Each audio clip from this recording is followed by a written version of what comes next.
Hello and welcome to A Cat in the Garden. I've got my chatty Safi back today, so expect some meows. She just really loves hanging out in this room, and she's the only one that is always in here. So whenever I'm coming in here to film, I'm like, all right, Saffron, let's just do this. Nutmeg is still alive. He's fine. He just really has been loving outside lately, so I've been doing more filming out there with him. But Saffron is here. She is sat. She's being surprisingly quiet right now and purring, so that is absolutely adorable. She's just looking at me with the sweetest face, and so she's just gonna be here for however long she wants to be here for today's video, which is, in my opinion, the 10 easiest variegated houseplants. Now, these are just ones that I own. I'm sure that there are lots of easy variegated houseplants out there that I don't own, and that's totally okay. I also want to reiterate, this is just my opinion, so if you disagree, that is also okay. Are you readjusting? You didn't like how you were sitting anymore? Okay, that's fine. I do have some plants that I want to start off as honorable mentions in a way. So I'll get those out of the way first, and I'm going to explain why they didn't make the top 10 list. The first one is my beautiful Monera Albo constellation. This I truly only think is easy if you have the thae 1.0, which I do. I've owned both the old stock thae as well as the new stock thae, which is, they're all TC.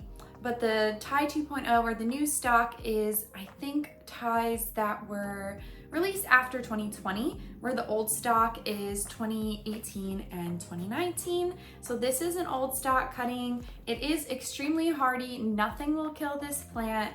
It does grow extremely slow, but I don't really have that as a factor in whether or not a variegated houseplant is easy, because honestly, sometimes it's nice that a houseplant is not growing as super fast, because I don't always want to repot plants every few months. So I do think that is a plus with this one, but because the thae 1.0 is a lot harder to find, it's gonna be an honorable mention for this list.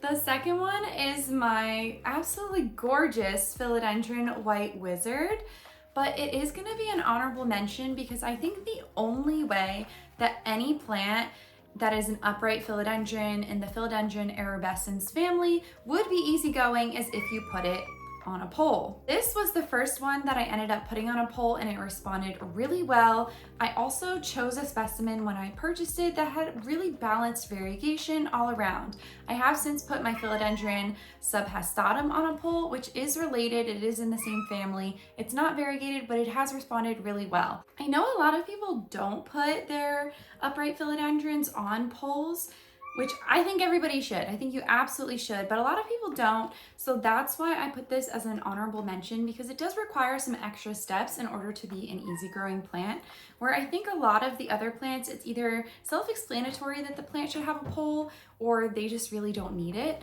So that's why it's an honorable mention, but I truly think that all of you should put your white wizard on a pole and see what happens, because it's gonna do great. Moving on to the actual list, the first one that I have chosen, which is probably the easiest in my opinion, is one that I have a lot of, so I figured I would choose sort of my best looking one and probably one of my favorites. But that's gonna be any variegated heartleaf philodendron. So this is my Philodendron Brazil, and it is taller than me. This is the plant. This is not even all of it. I can't get all of it in the frame. But this is an absolutely easygoing, just happy-go-lucky, happy to be alive plant. It is somewhat bald in the back because I have it sitting on a shelf just facing one way and I never rotate it, but I don't want to because I think it looks so nice from this angle. And really any variegated heartleaf philodendron is gonna behave like this for you. This I bought as a hanging basket back in 2021 from Home Depot, and so it had a lot to start with, and that's why I kept it trailing. I also have in the background here my Philodendron Rio that I've showed off quite a lot that is growing really well on a pole, as well as a variegated heartleaf philodendron, just the one that kind of comes in almost like a very light green or an Oria and then kind of fades like a Jose Bono does. I have one of those back there as well. I have the Silver Stripe, also known as Cream Splash. I think that's all. Oh, I also have the Carnival, which there is pieces of Carnival in this. So I just have a lot of different ones, and I have found that they are by far the easiest one, but it is also the most obvious, so I really wanted to get that out of the way. But you cannot go wrong with these plants. They tolerate neglect. I barely fertilize this plant. I think I put in a little bit of fertilizer like once a year, and it doesn't care. They will thrive in any condition. This plant has never been given higher humidity, and it's just loving life. So it tries to climb my wall sometimes. That's what this strand was actually starting to try and do. It'll constantly put out new growth points. I have quite a few emerging from the top so that it never stays truly bald. And it's just a really nice plant all around. They look beautiful.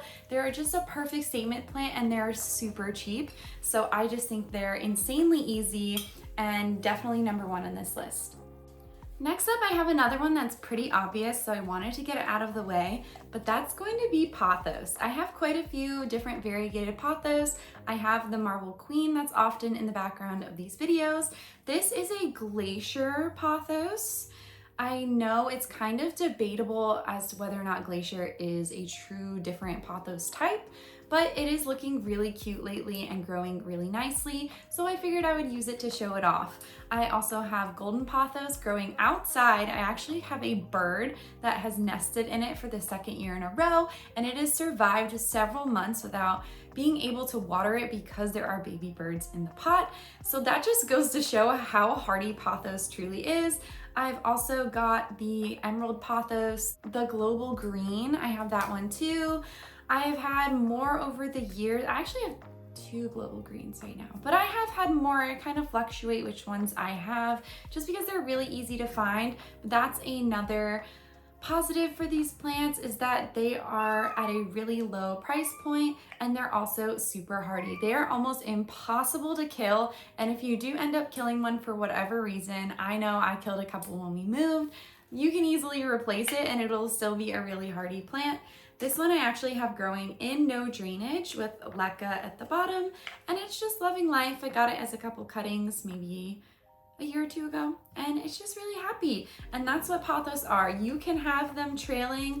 I have seen recently lots of photos and videos on the internet of people that let their pothos climb, and they look gorgeous. And now that I'm so into climbing plants, I feel like I should do that. Maybe I should make a video of like the process of doing that with a pothos, but I feel like that would be a lot of fun too, just something different, because they're still not super common, the climbing ones, and to see the mature leaves, but most people have them trailing, obviously, and they're super easy. It does take a while for the leaves to downsize and turn into runners. As you can see, this is pretty long and the leaves have only gotten slightly smaller, so they do hold on to that as well, something that the heartleaf philodendrons also do really well.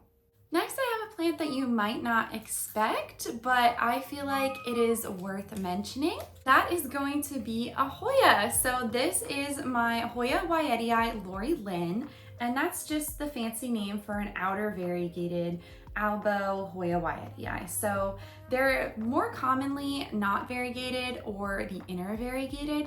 I don't like inner variegated plants, so I have this one. The outer variegated one though is just as easy from what I've heard all over the internet. It is a very popular Hoya, so I'm gonna assume that the care and the way that it responds to different environments is gonna be the same as this one. This is just what I prefer aesthetically. And this one is slightly harder to find, but I feel like it is more common nowadays. And myself, I have been selling cuttings from time to time, but lately I've just been focusing on letting this grow out a little bit more before I take more cuttings. But that being said, I have never repotted this plant and I've owned it for over a year now. It's in this nice little 4-inch nursery pot, and then I have this without a drainage hole just to catch the water, which is really nice. It does put out new vines pretty frequently.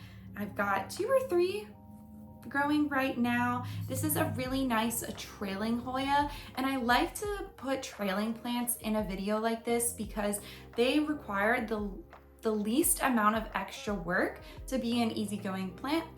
because you don't have to buy a pole, you don't have to put it on a trellis, you don't have to buy anything or do anything special to make this plant easy. Now, that being said, there are plants on trellises and on poles, and they will be in this video, and they're super easy too, but these are so low maintenance that I feel like they deserve a pretty high spot, and they deserve to be highlighted in a video like this. There are other trailing Hoyas out there, ones that don't vine out as much. I just find this one to be super easy in general. It is always like getting bushier and just exploding with growth. So I think that it is probably the easiest of my trailing Hoyas, and I've never seen it put out a runner. So that would be a vine without extra leaves on it. And that is definitely something that to me would make a Hoya seem easier. Whenever I see a runner, I just get a little bit stressed out on a Hoya. I'm like, are you going to die off when I attach you to a trellis? Are you just gonna grow in perpetuity and never give me a leaf? With plants like this that are more inclined to trail, they're just really easy and they don't give me any of those problems, any stress at all. And this one just looks super cute to boot. Safi was meowing quite a bit and I feel like just needed a little bit extra attention, but the next plant on this list is pretty big, so we'll see how she reacts. I know I was just talking about how trailing plants are easier than ones on poles, but the next one on this list is on a pole. So that is my beautiful Philodendron bipennifolium slash Gordon. Yeah, she's a little afraid of it. That's okay. Now this isn't the most highly variegated splash Gordon out there. I feel like you really have to get close to the leaves to see it as well, just because it is more of a green on green mutated variegation look. But this is a pretty big plant and it does grow really easily for me on the pole. This plant probably would not grow well if it wasn't on a pole, but it's just pretty easy going. It's very full at the bottom, though it is one vine. I just kind of buried the bottom a bit too, so that leads to the fuller look. I would put this in a similar category of some other philodendrons that just kind of grow up a pole like this. This is just one of the only ones that I have. I would like to have more. I would really love a mature Philodendron mexicanum, so I'm just putting that out into the world. But it's just really nice and very happy on a pole. I didn't have it on a pole when I first got it, and I put it on probably a couple weeks later. So some of the leaves did kind of revert back to a less mature form, but I feel like we're getting back with the newer leaves to something more highly resembling a mature one. And the variegation is pretty stable, even though it doesn't come up the best on camera. And it's just something a little bit different than a regular bipennifolium. So if you're looking for a little bit more of a statement with your collection, but something that isn't as expensive as like the actual variegated bipennifolium, this is a really good option. If I had a more variegated plants, this one might not be on the list, but the exact specimen that I currently have has been really easy going. So I'm gonna put it on here anyway. I don't know, it might be a little controversial, but this one has been super easy. So this is my Monstera Stanleyana aurea, and these are really prone to having runners. But so far I have been successful with not allowing this plant to have a runner by keeping up with the poles. Now that being said, I do need to add more moss into this one, but it has been okay so far. The leaves are actually still getting bigger. I feel like it still knows to be like with the pole. Look at that new leaf. That is so pretty. I love how it's both sectoral and marbled. But aside from the beautiful variation on this plant, if you just, I feel like it is still easy because the only thing that you have to do to prevent the runner is just keep up with the pole. And if you don't have too many that just require you to be on top of the pole, like a hawk, it's not that bad. I feel like I have some that are really slower growing and some that are also really quick to grow, like my Monstera siltepecana El Salvador, that is a weed. This one is actually pretty slow. So I mean, I've been behind on this, but it really doesn't put out leaves that quickly, so it isn't hard to keep up with the pole. I wouldn't recommend this for probably the most beginner or laziest houseplant collector in the world. It's not difficult by any means, but like I said, you do have to keep up with the pole. So if you don't want to take the time to do that, this one might not be the easiest plant for you unless you want a trailing one. I know lots of people do that. I just hate runners with a passion, especially on Monstera and Dapsis. I really don't like it. I don't like the look. It just looks like a bunch of sticks coming off of a plant, and I don't want to keep chopping it back just to try to make it look more full. So I want it climbing. I want those big, beautiful, mature leaves. So that's what I do. I feel like it's easier in the long run because if you do have to keep chopping the plant back, that's almost more work than just giving it a pole, because you've got to chop it, you've got to propagate it, you got to root it, and then you got to sell it, give it away, add it back to the pot. That requires repotting. This, I'm just adding more moss in occasionally, and then once it fills up, I put a new extension. So for me, that's pretty easy, and I would rather deal with that. And on top of it, I have a beautiful plant that just adds a pop of color to my collection. This next plant is pretty controversial, but I'm gonna do it anyway because I do think that it is pretty easy to grow in general. And that's going to be my Philodendron Peraso Verde. I have not shown off this plant in a long time. I feel like there are actual spider webs on it, which is fine, but it does not have a lot of variegation. It has a couple highly variegated leaves here. It looks thirsty though. I feel like I just watered it, but it's okay. It'll bounce back right away. Right now, the leaves are pretty green, and this plant is controversial because it used to sell for a lot of money, and then people realize that the variegation goes away a lot, and they're like, nah, I don't want this plant. It also has a very long internodal spacing, which is not my favorite, but I feel like it gets better as the plant matures. And that's what I'm kind of getting to with the larger leaves that I'm getting on this plant now. And they're nice. And the variegation never fully goes away, and people don't realize that. They didn't realize that at first when the plant kind of went out of style, but it is weather and heat dependent. So for me and for this plant, when I was in the winter months, so I got this at the end of summer last year, in the winter months, it kind of went back to this. Now we're getting warmer, so I do get a few flecks of color here and there. This one, I feel like I see it more in the back, but I'm just hoping that this new leaf coming out is gonna be a stunner because we have been more consistently in the 80s. I think once in Texas we get to the 90s and 100s, this is going to explode with variegation and it's going to be absolutely gorgeous. That being said, it's not an ugly philodendron to begin with. Like, the leaves are fine. They remind me almost of the burl marks that can be variegated as well. I did own one of those for a while. Super easy plant too. If I still owned one, it would probably be on this list. Maybe instead of this one because it's less controversial, but it's a very easy growing plant. It'll pop out variegation here and there. It doesn't ever totally revert, which is nice. There are very few plants that just don't ever revert. So I feel like it deserves a spot even if people hate it. Next is a plant that you can grow trailing or climbing, and that is going to be Dapsis. Now I'm using this pretty generally because most Dapsis out there have silver or some sort of other variegation on them anyway. The one that will be excluded is the Jade Dapsis, which I have one of. It's a lovely plant, grows super slow, but I love it so much. I also love all of my silver Dapsis, and while you might not think so, silver is a type of variegation. It's just not the kind that we think of.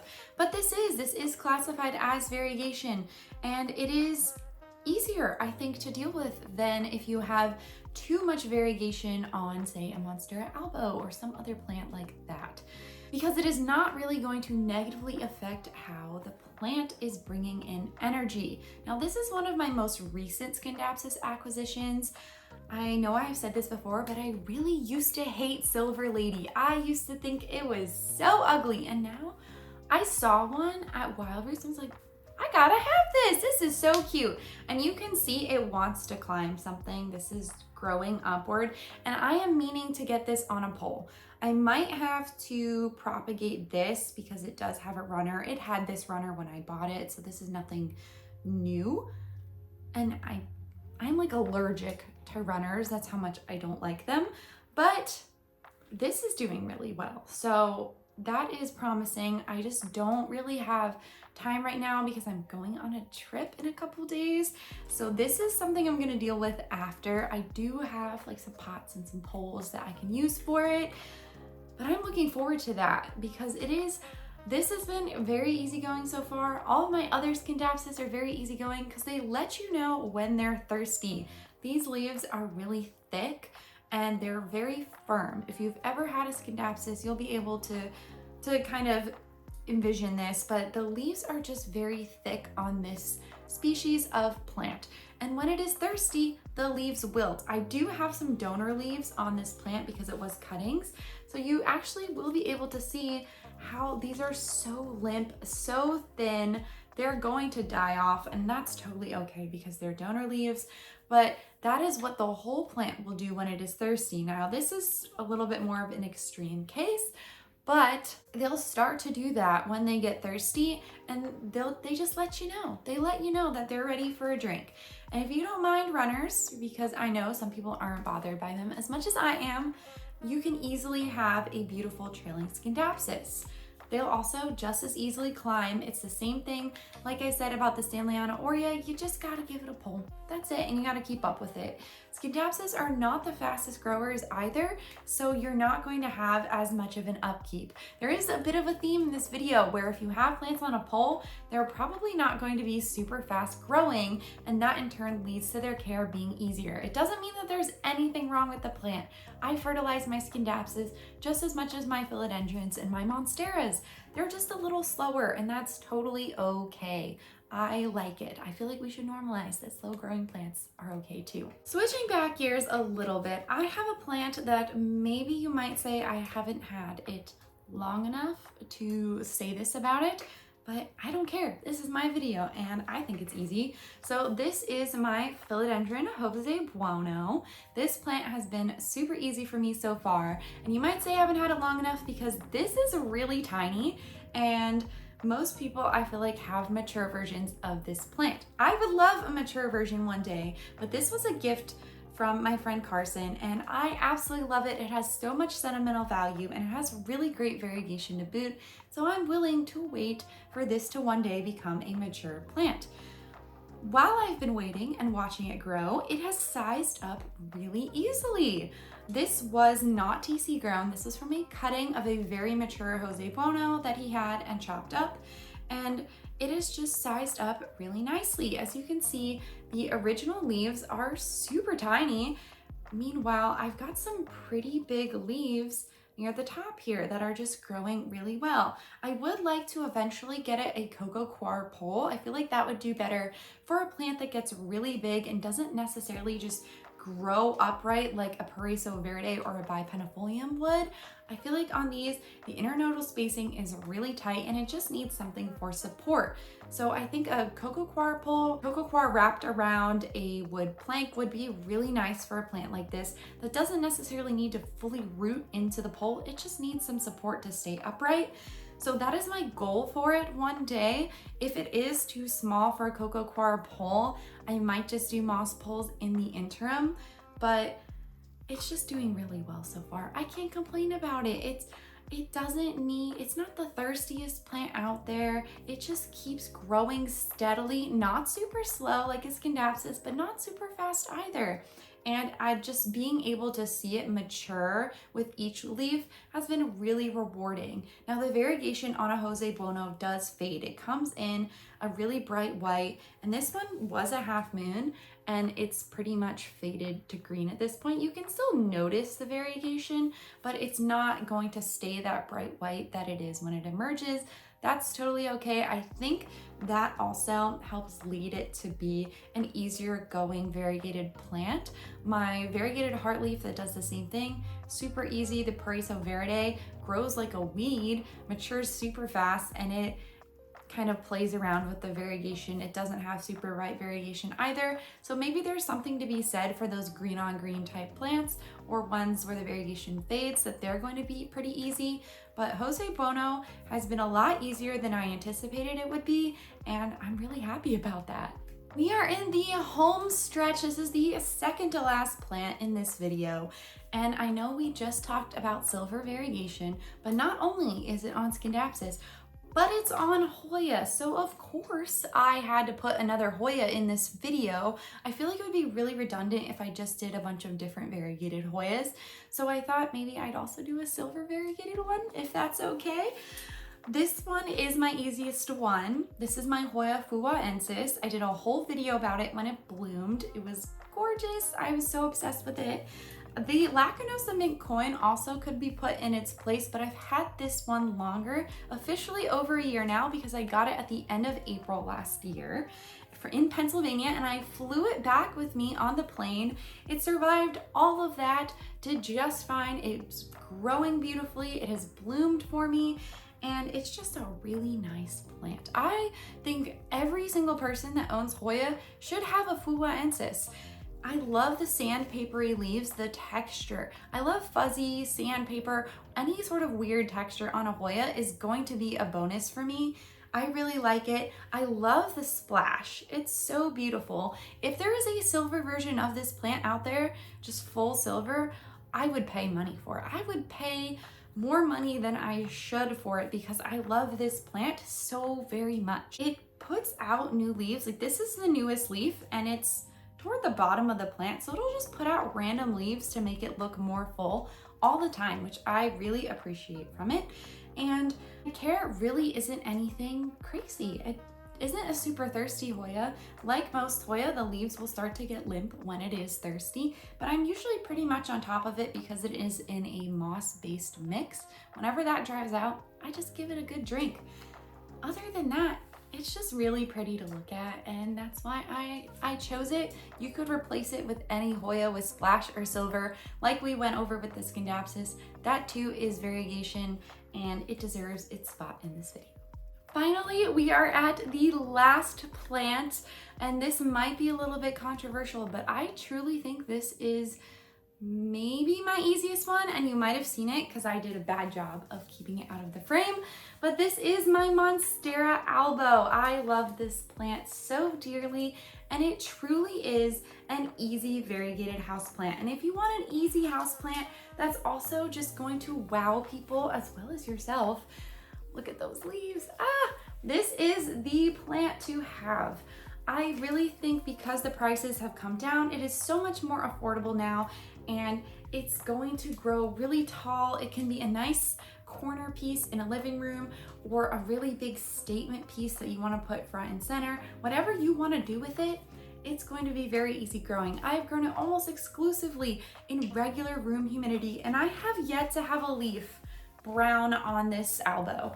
I also have my other low variegation Albo that is doing really well. It does have a tiny bit of browning, but it went through some stress when I brought it home, so I'm going to attribute it to that. My third Albo that I recently bought as a cutting is also doing really well. They're all in regular room humidity.